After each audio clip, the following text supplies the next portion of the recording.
आपल्या माहितीसाठी मला सांगायचं आहे की मार्च महिन्यापर्यंतचा जो हप्ता आहे तो अर्थसंकल्पाच्या आधीच वितरित झालेला आहे आणि ही जी तरतूद आहे ही पुढच्या महिन्यांपर्यंत आहे।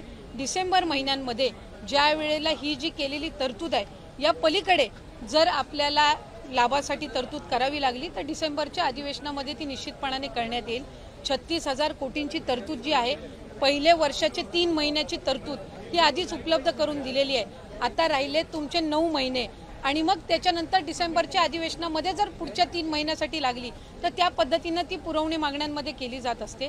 त्यामुळे या योजनेला यशस्वीरित्या राबवण्यासाठी जी काही तरतुदीची गरज आहे दर महिन्याच्या लाभाकरिता ती या अर्थसंकल्पामध्ये झालेली आहे। स्क्रुटिनी सुरू झाल्यापासून आतापर्यंत किती महिलांनी स्वतःहून सोडलेले आहेत किंवा किती महिलांना वगळण्यात आलेले आहे, त्याचबरोबर इतर ज्या योजना आहेत म्हणजे निराधार योजना असेल किंवा इतर योजना, या महिलांना या योजनेचा लाभ कशा पद्धतीने दिला जाणार? जे टोटल रजिस्ट्रेशन विभागाकडे झालेलं होतं ते साधारणपणे 2,63,00,000 असं होतं, पण हे जुलै ऑगस्ट महिन्यापासूनचं होतं आणि जुलै ऑगस्ट महिन्यापासूनच स्क्रुटिनीची जी प्रक्रिया आहे ती त्या ठिकाणी सुरू आहे आणि पात्र महिला ज्या आहेत, लाडक्या बहिणी ज्या आहेत त्या साधारणपणे 2,52,00,000 2,53,00,000 इतके त्या ठिकाणी असतात। आधार सीडिंग ज्यांचे अकाउंट झालेले आहेत त्यांना दर महिन्याचा लाभ वितरित होत असतो। नमो शेतकरी योजनेचा जे लाभ घेतात त्यांना नमो शेतकरीचे 1000 आणि मग वरचे जे 500 आहेत ते त्या ठिकाणी लाडक्या बहिणीच्या या तरतुदीतून मिळत असतात। संजय गांधी निराधार योजनेच्या ज्या लाभार्थी आहेत त्यांना 1500चा लाभ हा संजय गांधी निराधार योजनेतूनच मिळत असतो। त्याच्यामुळे या योजनेतून मिळण्याचं त्याच्यामध्ये काही कारण नाही। या व्यतिरिक्त 4 चाकी वाहनं असणारी असतील किंवा जिल्हा स्तरावरून ज्या तक्रारी आम्हाला प्राप्त होतात त्या पद्धतीनं ती योग्य ती कारवाई आहे ही केली जात असते आणि परत ज्यांनी आम्हाला या योजनेचा लाभ नको आहे किंवा आम्ही या योजनेच्या लाभासाठी आता पात्र नाही आहोत असे जे अर्ज आहेत हे काही हजारांच्या संख्येमध्ये आहेत। त्याच्यामुळे गेल्याही महिन्यात साधारणपणे 2,40,00,000 पेक्षा अधिक महिलांच्या खात्यामध्ये हा लाभ वितरित झालेला होता आणि यंदाच्याही महिन्यामध्ये साधारणपणे तितकाच आकडा आधार सीडिंग जसे जसे होत जातात त्यानुसार त्या पात्र भगिनींच्या खात्यामध्ये जमा होत राहील। एक आरोप विरोधकांकडून असाही केला गेला, विधान परिषदेत सुद्धा चर्चा झाली की निकष आधीच ठरलेले होते, मग अंमलबजावणी करताना कुठे गडबड झाली का किंवा सरकारी तिजोरीतला पैसा नियमबाह्य वापरण्यात आला का त्याच्यासाठी, जर इतक्या महिला आता अपात्र होत असतील? नाही, एक तर मला आपल्या माध्यमातून स्पष्ट करायचं आहे की स्क्रुटिनी ही आम्ही सुरुवातीपासूनच करत आलेलो आहोत, याच्यामध्ये काही वेगळं नाही आहे। इतर विभागांचा डेटा ॲक्सेस करण्याचा अधिकार हा कुठल्याही एका विभागाला नसतो। उदाहरणार्थ महिला व बालविकास विभाग आहे आणि आम्हाला जर कृषी विभागातल्या नमो शेतकरीचा जर डेटाचा ॲक्सेस असेल तर तो आम्ही परस्पर घेऊ शकत नाही, आम्हाला तो त्या विभागाकडूनच प्राप्त होणं हे अपेक्षित असतं। परिवहन विभागाकडून जर एखादा तुम्हाला डेटा हवा असेल तर तो तुम्हाला परिवहन विभागाकडूनच मिळेल, त्याला स्वतंत्र तो डेटा ॲक्सेस करण्याचा अधिकार हा कुठल्याही विभागाला किंवा महिला व बालविकास विभागालाही त्या ठिकाणी नसतो।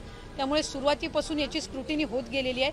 मूळ 2,63,00,000 पेक्षा अधिक रजिस्ट्रेशन झालेलं होतं आणि सुरुवातीपासूनच जर आपण बघितलं तर लाभार्थ्यांची संख्या ही 2,40,00,000 किंवा 2,50,00,000 2,52,00,000 इतकी राहिलेली आहे। याचा अर्थ असा की स्क्रुटिनीची प्रोसिजर सुरुवातीपासून चाललेली आहे।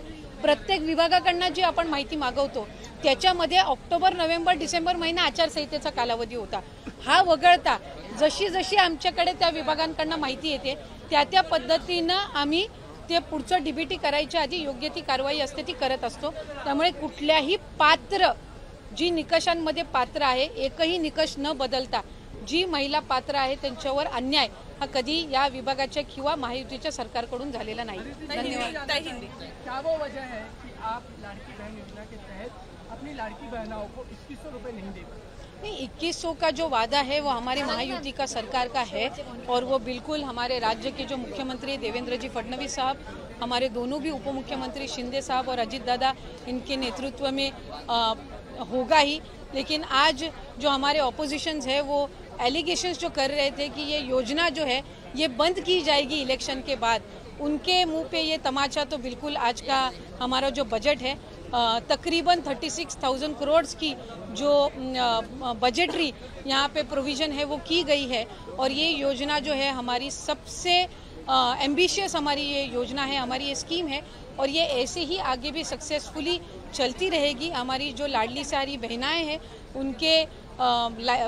उनके लिए ये योजना बहुत ही इम्पोर्टेंट है और इसे सक्सेसफुली रन करना हमारी जिम्मेदारी है। और ये वचन हमारे तीनों भी भाइयों ने, हमारे मुख्यमंत्री और दोनों भी उप मुख्यमंत्रियों ने दिया था और वो हम आज के बजट में भी फिर एक बार दोहरा रहे हैं। नहीं, बिल्कुल भी नहीं। और उसके बारे में जो डिसीजन है वो राइट टाइम पे राइट डिसीजन जो है वो लिया जाएगा। आज हमने ये स्कीम जो है वो एक सक्सेसफुली हमें रन भी करनी है और वो आगे भी चलती रहेगी एक बात। और इसके अलावा फाइनेंशियल लिटरेसी हो या महिलाओं को बचत गट के द्वारा ज़्यादा से ज़्यादा इंफ्रास्ट्रक्चरल सपोर्ट देना हो, इन चीज़ों पे भी इस बजट में कंसंट्रेट किया गया है।